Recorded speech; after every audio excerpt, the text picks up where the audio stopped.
Renato Sanches tampaknya tak hanya menjadi sebatas gagasan bagi AC Milan, mengingat gelandang Lille tersebut kini dikabarkan telah menjadi target konkret Rossoneri untuk memperkuat lini tengah. Tutto Mercato Web menuliskan bahwa Rossoneri tertarik mengamankan servis Sanches awal Januari ini. Kontraknya bersama Lille bakal berakhir 1,5 tahun lagi, yang berarti ia akan menghadirkan peluang menarik di bursa transfer. Ia pun menjadi target utama jika Frankesi tidak memperpanjang kerjasamanya dengan Milan. Situasi saat ini sejatinya masih terhalang mengingat Lille menghargai pemain internasional Portugal itu di kisaran 30 juta euro atau setara 480 miliar rupiah. Namun Milan ingin menurunkan tuntutan tersebut dengan memanfaatkan keinginan sang bintang untuk hijrah. Mantan bintang Benfica tersebut bakal dengan senang hati merapat ke Italia demi menjajal pengalaman baru dan ia pun tertarik dengan proyek klub. Saya berbicara dengan agen saya tahu klub mana yang menelpon dan mana yang tidak, tetapi saya tidak bisa mengatakannya sekarang. Mungkin Milan dan Arsenal tertarik, tapi saya tidak tahu. Yang saya tahu Milan adalah klub besar dan bersejarah. Ini berkelas, saya suka mereka. Saat ini saya sudah siap, jika ada tawaran masuk saya akan mencari tahu apa yang terbaik untuk saya, kata Sanches seperti dikutip dari L'Equipe. Hubungan antara Milan dan Lille setelah transfer Rafael dan McMahon sangat bagus, sehingga dalam beberapa pekan ke depan Rossoneri akan menjajal langkah untuk memboyong Renato Sanches. Kiper AC Milan McMahon memperlihatkan progres yang luar biasa dalam pemulihan cedera yang dialaminya. Kiper Rossoneri itu melanjutkan latihannya pada hari Minggu kemarin waktu setempat yang menjadi langkah besar pertama untuk segera pulih dari cedera. McMahon sudah terlihat berlatih di bawah mister gawang, namun ia masih menggunakan pelindung tangan yang sudah dipakai sejak operasi pergelangan tangan. McMahon sudah menjalani latihan bersama rekan-rekan setimnya untuk beberapa pekan, meski ia tidak bisa menggunakan tangannya yang masih harus diistirahatkan. Kiper asal Prancis tersebut tampaknya ingin pulih lebih cepat dari jadwal yang diperkirakan. Ia disebutkan harus beristirahat selama 10 pekan setelah menjalani operasi pada 13 Oktober 2021 lalu.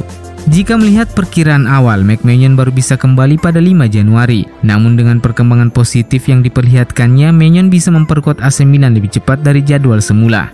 Kemungkinan ia bisa kembali 1 hingga 2 pekan lebih cepat. Seperti dilansir dari Calcio Mercato dan Sky Sport Italia, harapannya ia bisa kembali beraksi di bawah mister gawang Rossoneri ketika menghadapi Napoli pada Giornata ke-18 Serie A yang akan digelar 20 Desember 2021.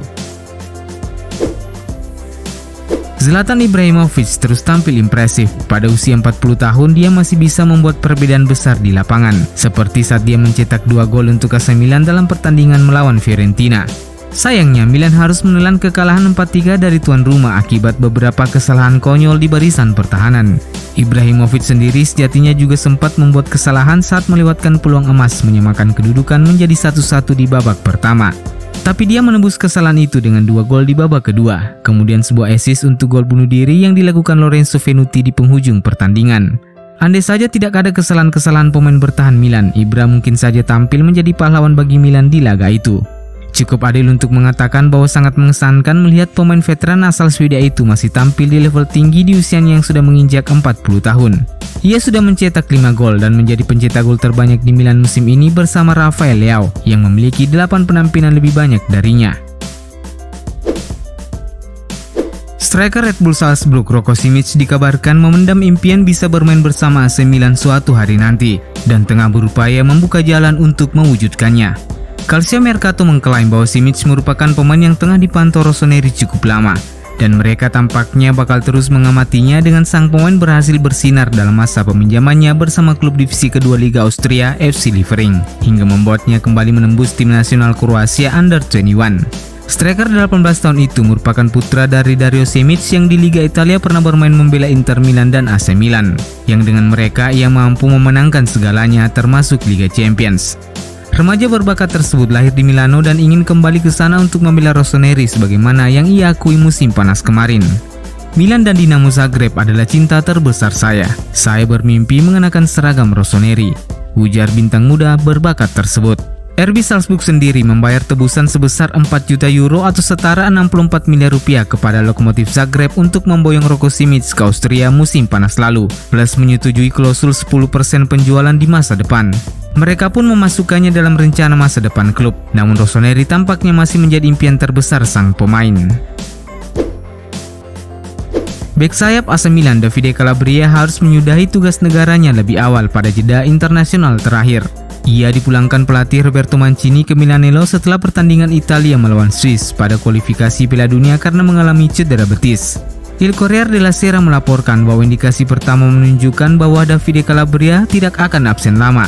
Namun laporan terakhir menunjukkan bahwa situasinya telah berubah. Hasil diagnosis yang dilakukan tim medis Milan mengungkapkan bahwa cedera betis yang dialami Calabria terbilang cukup parah, sehingga sang pemain harus menjalani masa pemulihan yang lebih lama daripada yang diperkirakan sebelumnya.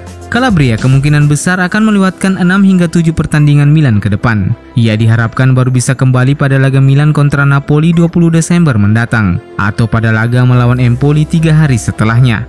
Oleh karena itu, Stefano Pioli kemungkinan besar akan menaruh banyak kepercayaan kepada Pier Kalulu atau Alessandro Florenzi untuk mengambil peran di sektor kiri pertahanan Milan. Sementara itu, sumber yang sama menyebutkan bahwa tahun 2021 untuk Ante Rebic praktis telah usai. Pemain asal Kroasia itu sebelumnya mengalami cedera sehari sebelum pertandingan melawan Fiorentina. Rebic didiagnosis mengalami cedera hamstring yang cukup serius di paha kanannya.